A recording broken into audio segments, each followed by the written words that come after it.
Welcome back to Dirty Garage Mods. I'm Daniel, and this is part 2, very short film. Had a question for you Cub Cadet guys out there. This here is cast iron, obviously, and this here is just regular steel.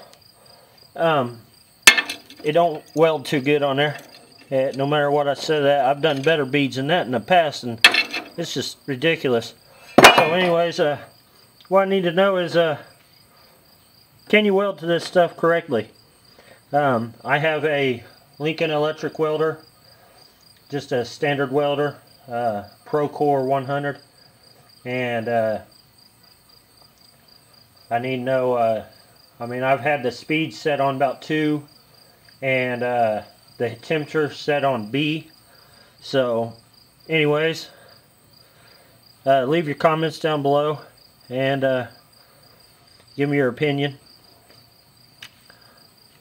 And thanks for watching, and sorry for the short film. Hit the subscribe button. Links to my Facebook, Instagram, and Patreon in description. And I'll see you in part 3.